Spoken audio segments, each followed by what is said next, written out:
What's up, brother? All right, DeVore Live. We're coming to you live from the heart of downtown Jacksonville, Florida, where we cover all things business, real estate, and life. DeVore Live is brought to you by DeVore Media and sponsored by the DeVore Capital Group, multi-service construction real estate development company specializing in roofing, commercial, residential, real estate, you name it.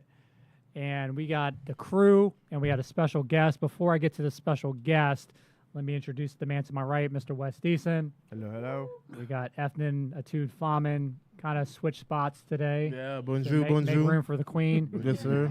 Will Reed across from me, and we got Kelly Bruin. Kelly, you're here because we wanted to get your expertise on real estate because we got some topics, but you actually won the company pool for the NCAA tournament March Madness. Yes, Congrats to you. ChatGPT won it. She Yeah, didn't win let's be real She about didn't it. win ChatGPT won it. Okay. I did my picks, and then I ran it through ChatGPT, and I said, adjust for statistical probability, and that's what I got. So there we go. It was a tight race. So you went wire to wire. You were leading it. I was close. I was always second. So going into the final game, so you picked the Gators, I picked the Houston Cougars. So going into the final game, you had one more win than me, but you had more points. If I had won the last game, I would have finished with one more statistical point than you, and I would have been the champion. 1 point. I say that in golf all the time. If I would have hit the ball, I would Right. have win the hole. I would have. I mean, I'd say that all the time in golf. Yeah, but you know who the biggest loser is? The biggest loser in all this is the company, because I declared if I had won, I was going to buy lottery tickets. So the grand Right. prize was $50. Yeah. I was going to buy $50 worth of lottery tickets. We would have won the $1 billion Powerball. Oh, yeah. I would have shared it with anybody. So I Kelly, mean, I you guess- ruined it. I'll go buy a ticket. I'll go buy a ticket. And this is a good example of why our CEO is just a phenomenal visionary. Some of his visions are in grandeur, and they probably are not actually going to happen. But Yeah. Well, we got some good topics today. did. Is there a mass exodus of Canadians leaving our state of Florida? I hope so. No, C'est la vie. Yes. I doubt it. We have a Jacksonville real estate update specific to St. Johns County. There was a statistic that happened, the highest has ever been in 10 years. And then 2025 hurricane season. Is it going to be the worst ever, or is it just a bunch of doom and gloom? And we have some interesting data on insurance carriers as we get into the topic.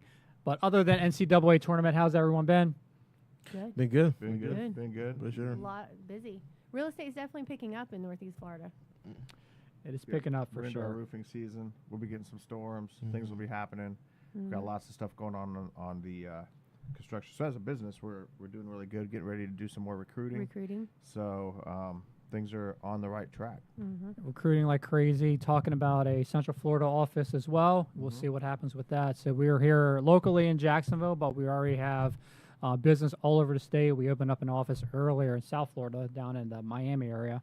But we're looking forward to heading to South Florida, going to Sales Leadership Summit. In a couple of weeks, Patrick Brad David, Sales Leadership Sales Summit at Leadership. Mar-a-Lago. Hoping we get a little surprise visit, possibly from the Don. Hey. You know, that would be Yes. cool. He couldn't come The last Don- year because he was in court in New York fraudulently, but he's free right now. So maybe he'll make a little trip down and Maybe. say hi to all of us. That'd be great. Yeah. That would That'd be cool. awesome. In the off chance that you do meet him, please refer to him as Mr. President, not the Mi- Don. Not the The Don. Don. The Don is a dope name though. Yeah, I'm sure I will definitely say hello, Mr. President. Yeah, absolutely. All right, let's get into the first story. All right, so our beloved neighbors to our north, or not technically Florida neighbors to the north, but the U.S. neighbors to the north, Canadians. So story came out just earlier this week. Many Canadians, also known as snowbirds, who traditionally spend winters in Florida, are reconsidering their plans to move out of the state. This is due to a combination of political tensions and travel regulations. There's an estimated 1 million Canadians who come to the U.S. every year as these snowbirds, and the majority of them live in the state of Florida. So with those political tensions and travel restrictions, there is a uptick of Canadians who's saying that they're willing to sell their property and find a new destination to spend their winters, no longer in Florida. And a lot of them are putting their houses on the market. That's what the trends are showing. What do you guys think about this article? I could probably find 3 other articles that are going to say the opposite, but it's easy to make these rash decisions when winter's almost over. Let me talk to this group of Canadians when the snow starts falling again next year, right? They're coming back, Now, what a lot of people are doing is they are looking to exit their properties because a lot of people are operating out of fear. So I can sell it now, take all of my equity, and then when the market falls, because that collapse is coming, then I'm just going to buy something else cheaper later. That's probably more of what's happening. Is it's an investment that's also a vacation. So let me take my profit, and then I'll spin it because I'm mad at the United States because they don't like my bacon and Have you guys ever come across like Canadians like in Jacksonville? I mean, Jacksonville is obviously it's a bigger city in Florida, but I feel like they kind of tend to go more towards Central Florida, Sure. South Florida. Absolutely. 100%. So I was just wondering if we knew anyone locally who is actually a traditional snowbird from Canada to kind of get their take on it. No, I don't know any Canadians. I mean, I grew up in the Mid-Atlantic, Maryland, D.C. area, and there were snowbirds from that area who would come down to Central Florida, Leesburg, the Villages. The Villages obviously is, a hot spot for retirees.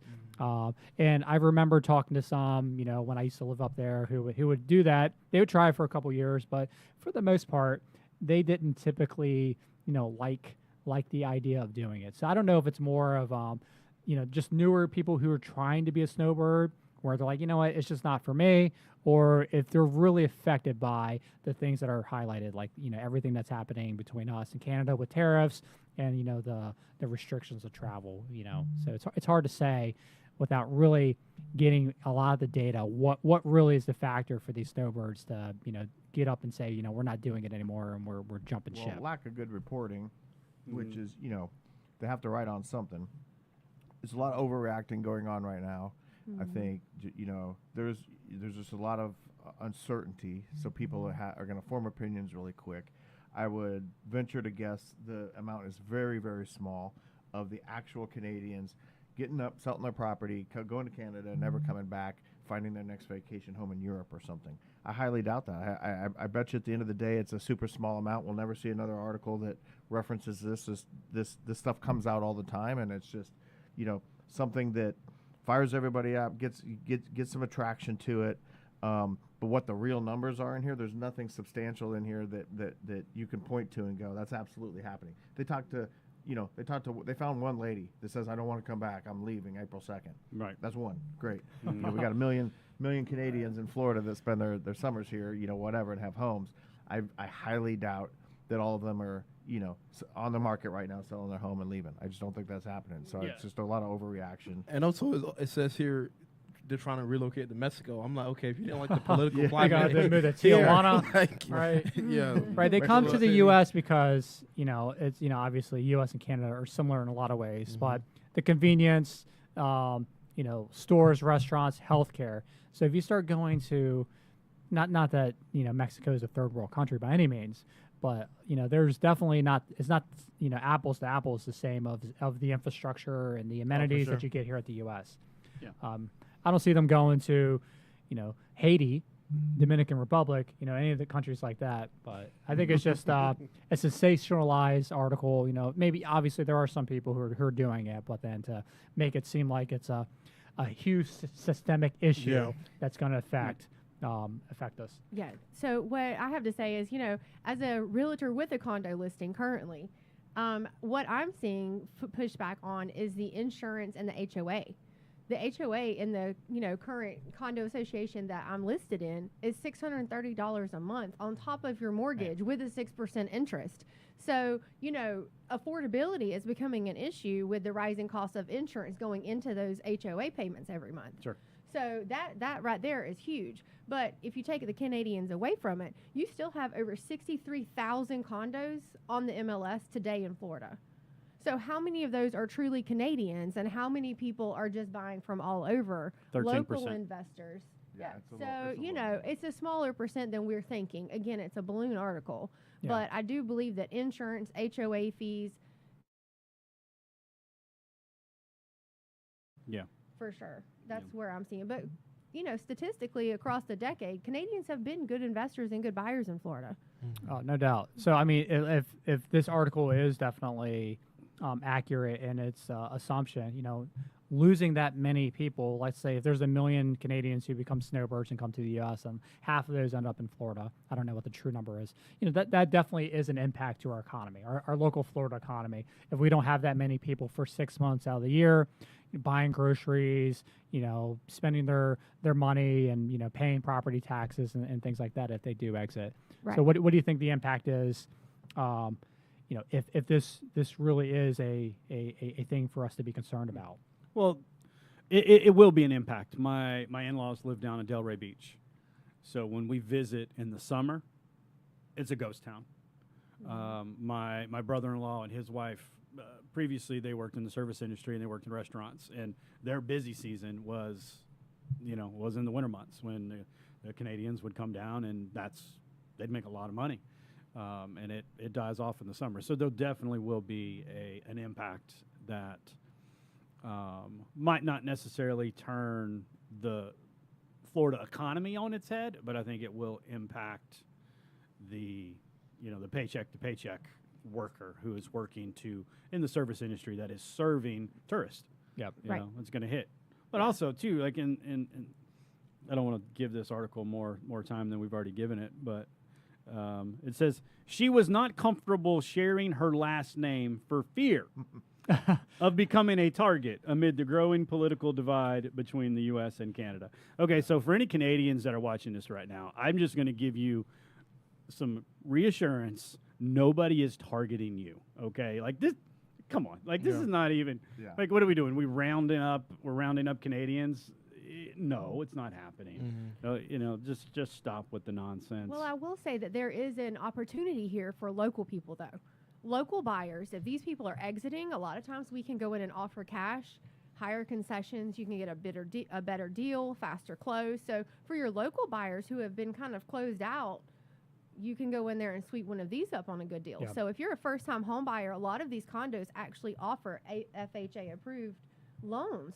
You have to go in and make sure that the HOA is strong enough, but you can go in and buy one of these on the cheap, especially if you're a first-time home buyer, not needing a ton of room, and things like that. The amenities are great. Yeah.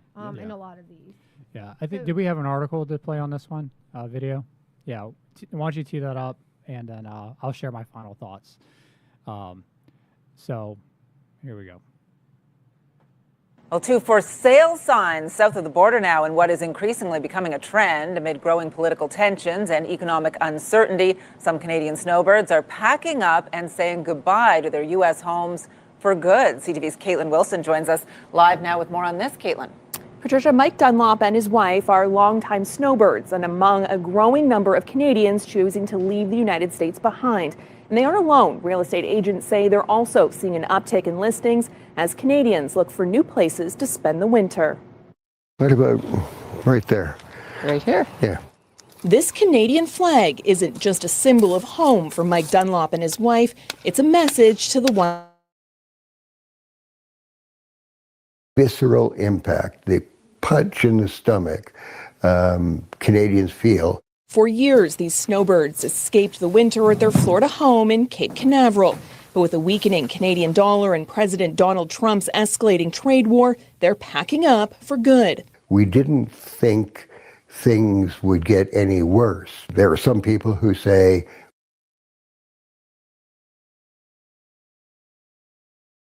I'm not sure we need to see any more of that. That is so dramatic.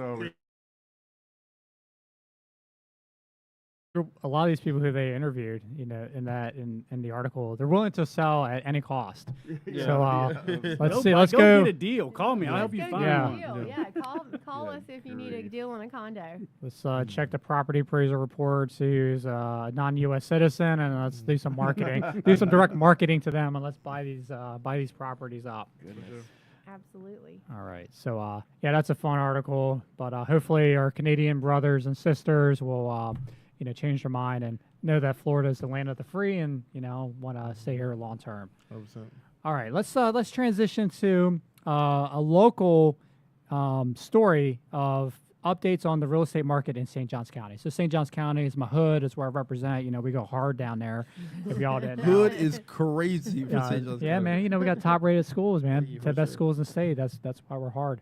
So there's a stat that just came out. March of 2025, so last month, the numbers that came out. It was the highest number of new listings that hit the market in over 10 years. That's a crazy stat. I was not expecting that. I think in 2000 and let me find this. I think we have a chart to put up here. But in 2019, I believe it was almost the opposite. It was actually like 2022 was the lowest number of new listings in the market. So 2022, we're like 18 months into COVID. 2 years into COVID, and now 3 years later, 2025, over 1,092 listings, the most it's ever. This is a crazy stat. I have some thoughts of why I think the numbers are where they're at, but we got a couple of real estate experts here, Kelly and Will.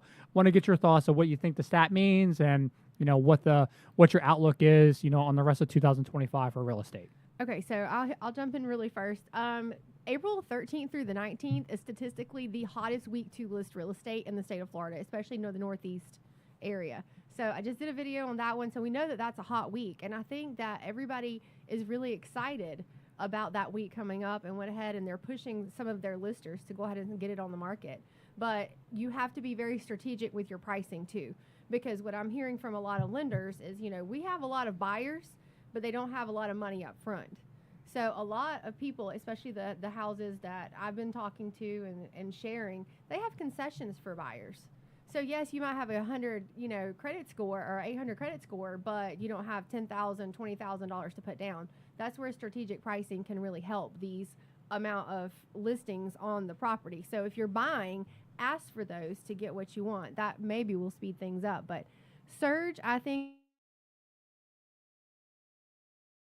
that scarcity mindset from the last administration, and I think that they're just being very helpful. Like they're excited, I think they're excited for the market. Yeah, I mean, if you just statistically average, if we're at an all-time low in 10 years in 22, and then we're at a high, it's just time. Yeah, it's just It's just people were time. just holding back because people were just uncertain. But I think there's optimism too on the market. I don't think people are putting on the market because they want to leave St. Johns County. St. Johns County is, it was like statistically the top or one of the top counties in all of the U.S. that had like the biggest population surges. Absolutely. I don't think it's an exit. I think it's an investment move. I think a lot of buyers are just now selling some of their investments because it's time to... Or trading up. Or trading up. Yep. I think that it's definitely a positive move. Yeah. So rates haven't, there was a lot of talk last year. Well, rates are going to go down. We didn't see it. So rates aren't the best, but it's not the highest. No. But a lot of, like I just bought a brand new house, worked through a builder, and they were offering, this is, through builders incentive program. They were offering all these great rate buy downs. So it wasn't like a 2% rate that you could get in 2020. But with the rate buy downs, it definitely made the house affordable. And I think a lot of lenders, even non-new construction, a lot of lenders are offering these type of incentives because they want the business. Right. So And there's a that's- way to go from a 7% to like a 5%, with this type of incentives. You can use those concessions to buy down your rate. So even if you do have the down payment money, you can still use those concessions to buy down your rate for the first 2 years. Sure. So, that's where it really matters who your realtor is, because they know what your needs are and they know where these houses are popping up and can take advantage of all of those houses that are competitive in a great district, in a great county, So I think it's good news. I like that there's a lot on the market. And I think there's also equity in these homes too. So even if you can't get the top dollar appreciation, they could still have room in negotiating the price to make an exit, maybe even still make 6 figures of equity if say they bought it only 5 years ago. So there's definitely there's a lot of factors in this. Well, and one too, and you touched on it. If anytime, like again, the article is written for a doom and gloom. The collapse is coming. I don't believe the collapse is coming. All right, but you can't use one statistic to create a narrative and be honest, because it's not honest. There's a slant to it. From 2014 to today, the population in St. Johns County has increased by nearly 62%. So if I have 62% more people than I had 10 years ago, then guess what I'm also going to have? More houses being More sold, houses. more inventory available, more. Guess what I also have in St. Johns County?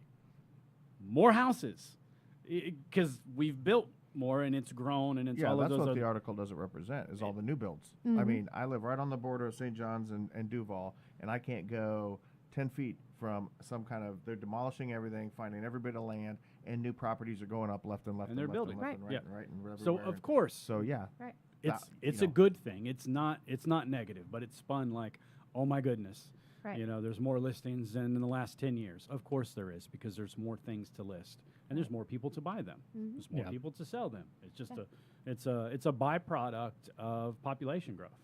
And it's a general tone of this is a good thing. So, people with boots on the ground in St. Johns County, we're pumped that there's that many houses on the market, because that gives us more buying power for our local people who need to buy homes in a good school district, in a good, growing community. So it's just a fear-mongering article that is You got options. not represented correctly on the ground. Yeah. So to me, I'm super pumped to hear that information.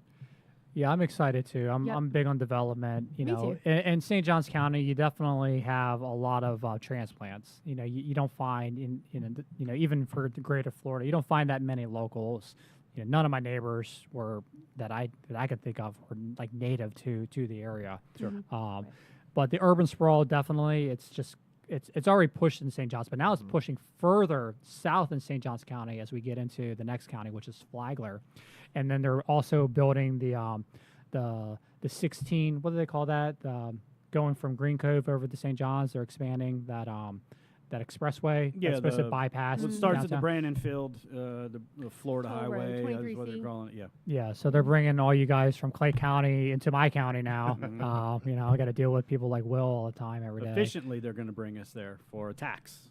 Yeah. So to drive there, I'm going to have to pay an extra fee to get But there. it's even expanding forward. We were talking earlier today about the Nassau County development up our northern friends. They're growing out at the same pace as St. John's. Yeah. And they're doing a lot of the same overlays as they are with the William Burgess district and things like that. So, we can't discount those things on the market as well. So I like that there's a lot of options. Yeah, let's talk about northern Jacksonville, Nassau. When I moved here 10 years ago, and I lived in LA, and I was moving here across the country, and I was trying to decide where I wanted to live, and my kids were really young, and elementary school, and the data I was getting at the time was North Jacksonville was not a good place.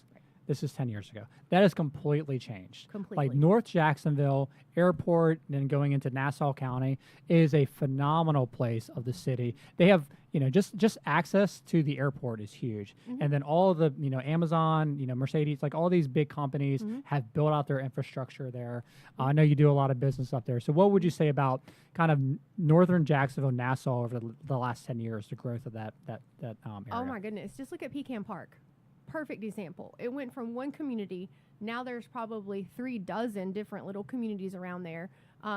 Even expanding north of Airport Road now because of the River City development, and then you've got Yellow Bluff out to Atlas where all of those big developments are going in as well because of the plants, Mitsubishi and people like that.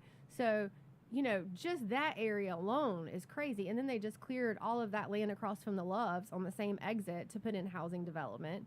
So, I mean, it's huge. Yeah. It's absolutely huge. Then you go up to Nassau, you got Wildlight. Then you've got the whole Wildlight expansion that goes all the way to the Georgia line.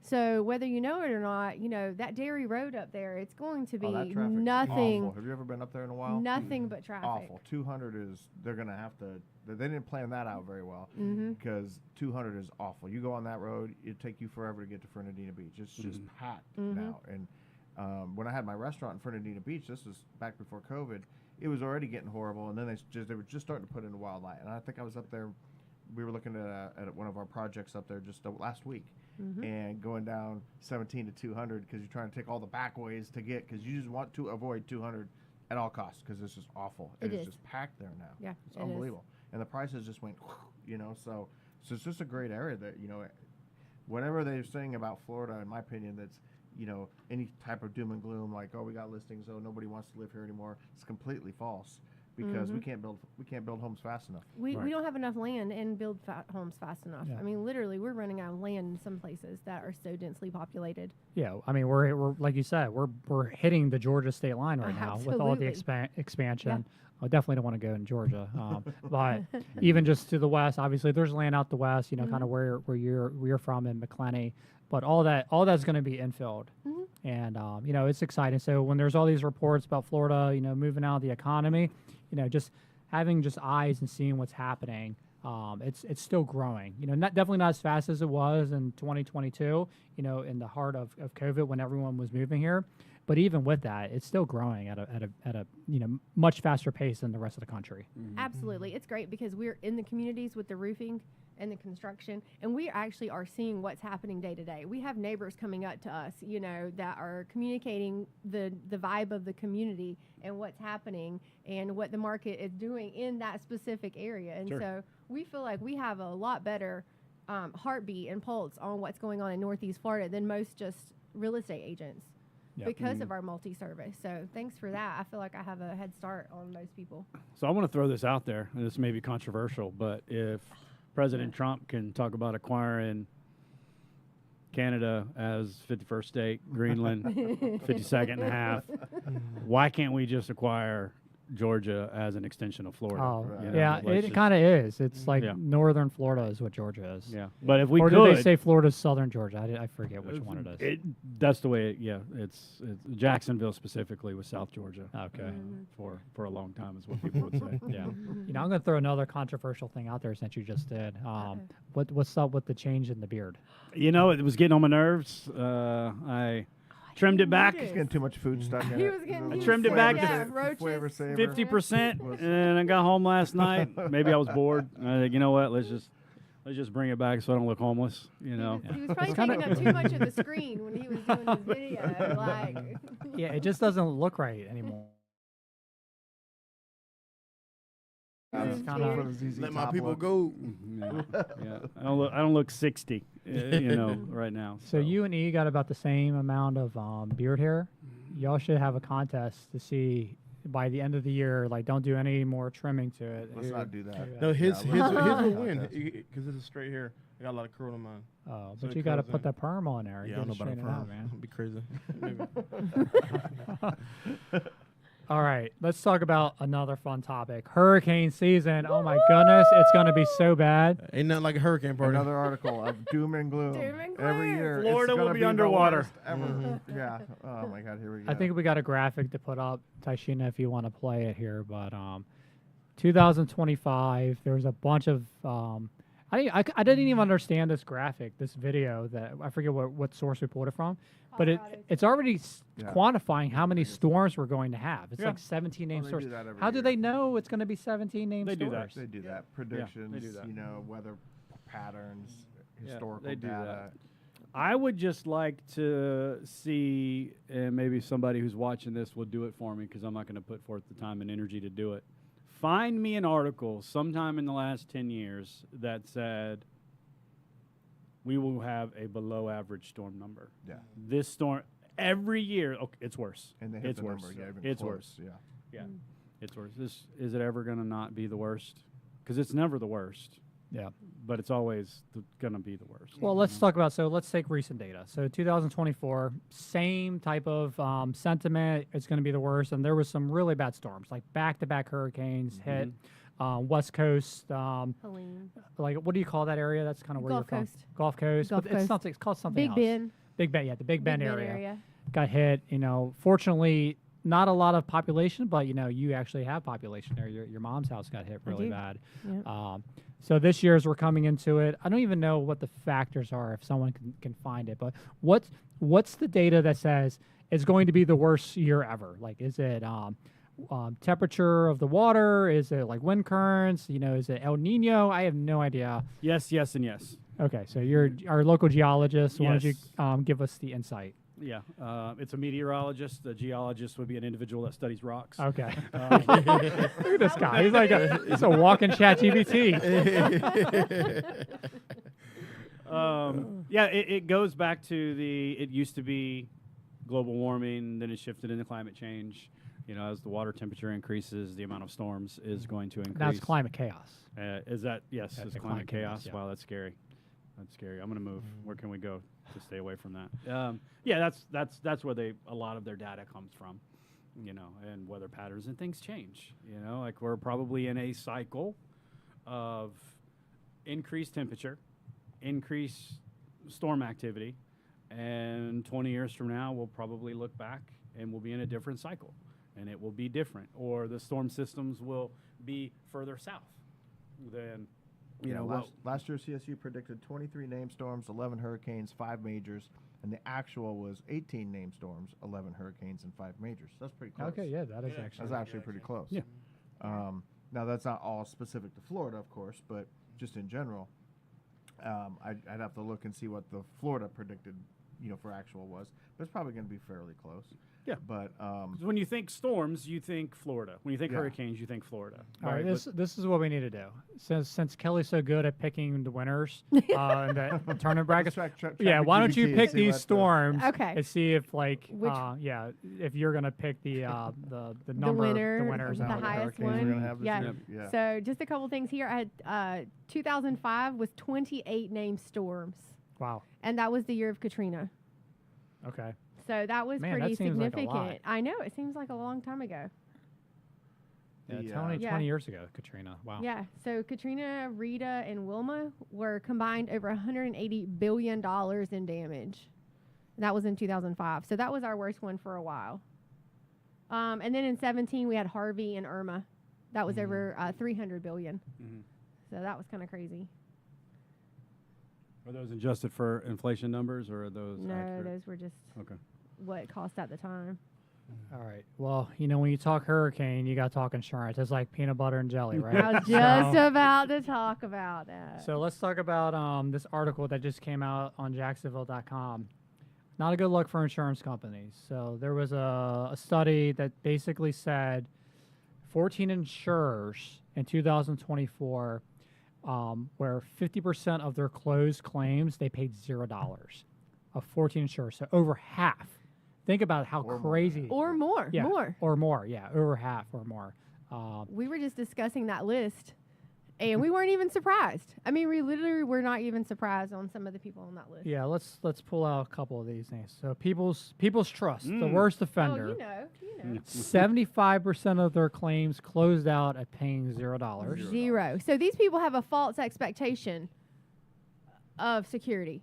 They're paying insurance thinking that they're covered, and they're not. That's 75% of those clients. People's trust is a unique animal in the insurance world. Yep. Because they're highly tied into things that have never made sense. There's been lawsuits. They seem to go nowhere, but they own their own mitigation rapid response team to handle the claims internally, which seems like a huge conflict of interest, right? So, they've got their own managed repair programs. They don't like using outside contractors. Go figure. And then since everything somehow is able to be self-contained into their own bubble for, claims, it's no wonder that their claim rate of denial is the highest in the industry because they've got full control. And if it's in your policy that you have to, and you sign your policy saying, yep, I'm going to pay that amount and I live by that, nobody, not even attorneys, can trump the verbiage that's in your policy. So you can't even go outside of your policy to get help if they deny you, don't want to do nothing, don't want to use their contractor that they're going to recommend that they do anything with. So you are flat out stuck with no luck if you're going people's trust. Period. None of the other insurance companies are quite that bad or that way, but it's no wonder that people's trust far outweighs everybody on the high end of that scale. And it really does. It sucks for the homeowner, right? Because most homeowners do not understand what they're signing, what they're really getting when they do. And that, then right? when they get into a situation where they are filing the claim, they think they can do just like what a normal human being would do. And I'm going to go get my estimates. I'm going to talk to the contractors. I'm going to be able to make the decision as to who I'm going to allow into my home to provide me the service. But when you're with people's trust, you really don't have You're that right. 100% out of luck. Yep. Out of luck. Yep. If they decide to pay and take care of it, you are lucky because there's no other option if they don't. Yep. And so to see them super high on the list, 75.4% in 2023 they denied claims on. Right. It's that's crazy. And then here's somebody to go around, on the back side of this. Okay, I'm going to go and I'm going to look at your house, and the work is shoddy. Who are you going to call? Yeah. Them. They did it. So again, your hands are tied. But they're still writing this horrible. article once again on the Florida insurance crisis, which drives me absolutely nuts because I really don't know that Florida has an insurance crisis. They have some deficiencies and some things that the Florida insurance market needs to correct and work on.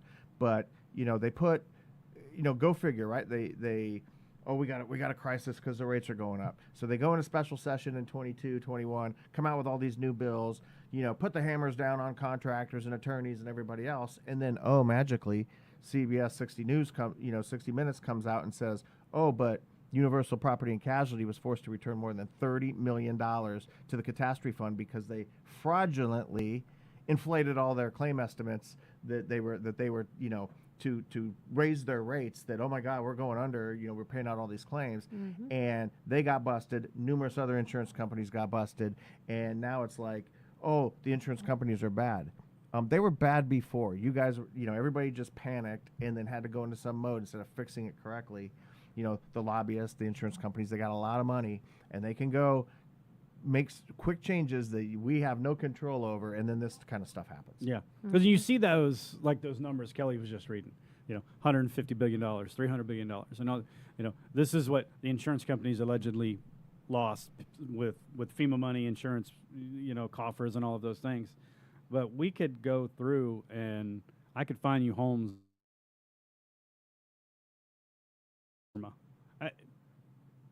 So there are homeowners there are people that are profiting from these catastrophes, and there are homeowners that are not being made whole consistently over and over and over again. But most of these homeowners, they're just trying to figure out how to start life over again, and they don't have the mouthpiece. They don't have the microphone where anybody's going to listen to them, and they just go on. And then these insurance companies continue to do what they do, and steal from the American taxpayer because that's where a lot of it's coming from. We need Doge for insurance companies. We really do.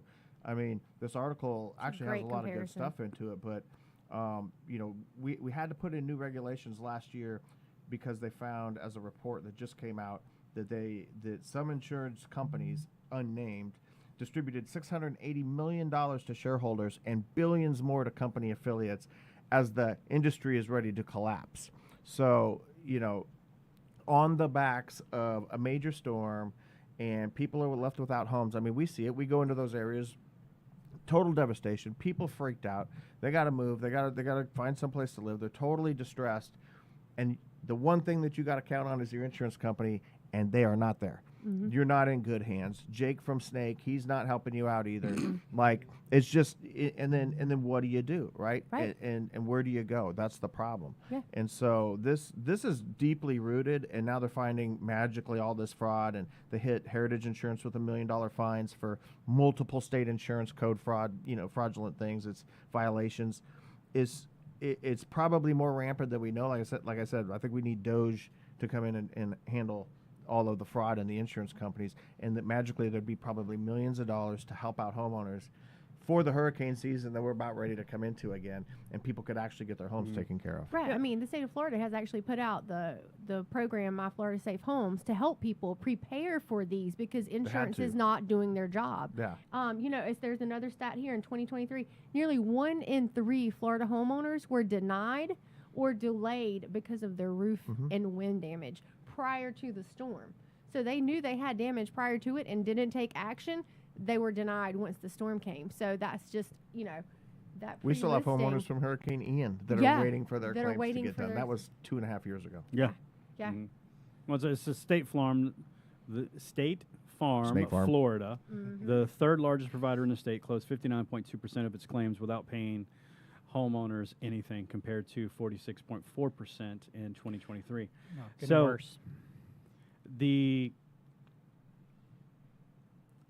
we all know we could be objective and say 100% of all claims that are filed are not valid or they're not covered because they don't have the right Correct. coverage. Yeah. Right. Mhm. So Right. what the you're not covered, so I'm going to deny you. But the basic things, you know, the roof, the water damage, the hurricane, like those basic things are. Why are we not?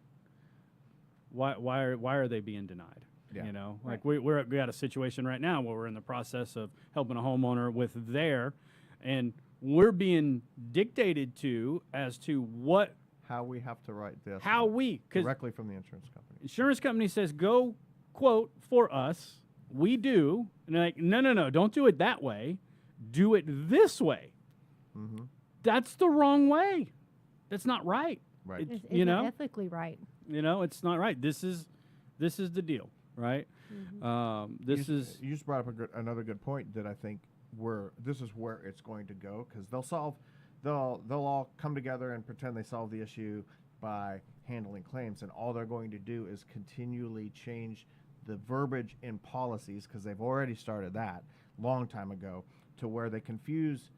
I tell you this, the insurance agents don't even know what's in these policies. I've talked to insurance agents, and you know, when the homeowner's upset that they don't have coverage for this, they don't have coverage for that, and they're like, I thought I did, I didn't know. The agent doesn't even know what all this stuff is. Now they're offering plethora of ranges of things that you can buy and get into for your insurance, all in the purpose of you'll pick the less coverage for a lower rate, or you know, and not know that if something were to happen, you're totally hosed. Sure. And that's where it's going to even get worse. You're going to get the lower coverage for a lower rate, and then you're going to have a deductible of $10,000. Yeah, and maybe 20% of it might be. It's like doctor's insurance. Right. It's crazy. They're going to pay 20%. Your copay is the other 80%. Right. It's getting to that degree of coverage now, just to save a few bucks. And it's all and they're allowing the insurance companies to dictate all of that. That's where the problem is. Yeah, it's legally being allowed to exclude X, Y, and Z, which are 100%. basic rights. Yeah. So, It's these writers in here, and all the options that they're giving them, they're, again, just trying to Exclusions, cause, yep. Exclusions and confusion and this and that. You almost need an attorney to buy insurance with you. Right. Seriously. Yeah. Somebody Somebody that who actually can knows. understand it. Yeah. No, it's extortion is what it is, because if it wasn't a Legalized extortion. It- Yes, always. mafia. yeah, which is an oxymoron because extortion isn't legal. So when you meet the definition of it, even if you are operating inside of a legal entity, you know, it would be like, you know, a police officer, right? He is legally performing his jobs and duties, but if he breaks the law inside of his jobs or duties, now he is a criminal and he goes to jail, right? We don't see that in the insurance industry, but we should. Yes. Great analogy. I like that. Of course, Yeah. because I'm a genius. Let me just put this out there for caution. So, Opinions on the show are, you know, you mentioned the insurance doge, which I like. So this article references this agency called Wise Reporting, WEISS, Wise Ratings, and that's kind of where a lot of these statistics came from.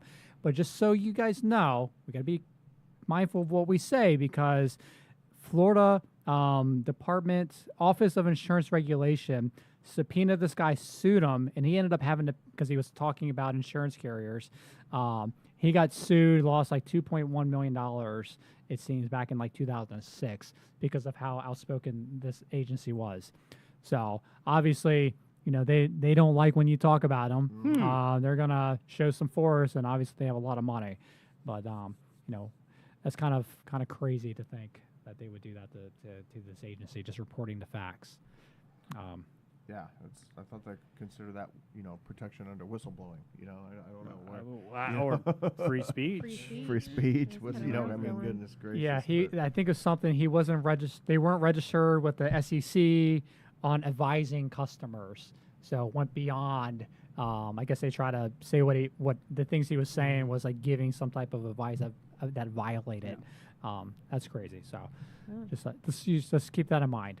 We don't want these guys coming after us. So I can take you back to a different place. Okay, so with Take your insurance agent to lunch. They're good for you. They're going to be nice to you.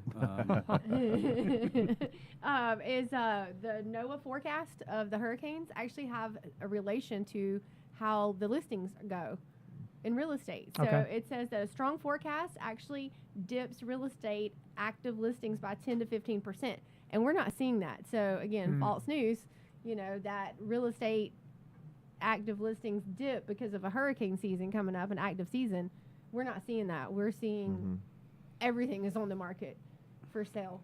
We'll do some more episodes and talk about, you know, getting better prepared for hurricane season, how to help yourself through these types of things. Right. You know, granted, yes, we get pretty, you know, intensely talking when we go after insurance companies, and it's all of our opinions, our, you know, our own internal facts, you know, things of that nature. But the bottom line is that homeowners need to be educated just as much on this kind of subjects as they do anything. And, you know, not just preparing for hurricane season, but what to do if. And I think there's a lot of bad information on that out there as well that we'll try to solve on this show and on another episode. No, for sure. Like, I was on a roof this morning, and it was unmaintained for probably decades, which left the decking of the roof in bad shape, right? And I think about all of the people that have $1,000 car payments that pay for their cars to be cleaned, you know, either professionally or through a drive-through on a weekly basis in some cases. Like, I know one guy, he has his car washed twice a week. He loves his car. That's E. Are He's you got a talking fresh about, ride. are you talking about me? I'm talking about Scott DeVore. Because I got a white Jeep. So You got a white Jeep, you gotta wash it. You gotta keep it clean. But think about how much more expensive your home is in relation to the car, right? Clean the roof. Yeah. You know, like, just It's the number one thing that protects if the you home. have a brand new house right now, clean your roof at least twice a year. Clean the roof, because it's going to last you. If you leave it, especially if you got trees and all the different, clean the roof. Yep. It's so simple. Just clean the roof. All right. So my takeaways as we wrap up: clean your roof. Yes. Do or don't get your car washed twice a week. Don't do that. Look at this list. Who the 14 carriers who 50% or more close their claims out of zero. Reach out to us for Reach help. out to us for help. Reach out for help. And till next time, make sure you like, subscribe, comment. This is DeVore Live for Wes, Efton, Will, Kelly. I'm Scott. And we'll see you next time. Peace out.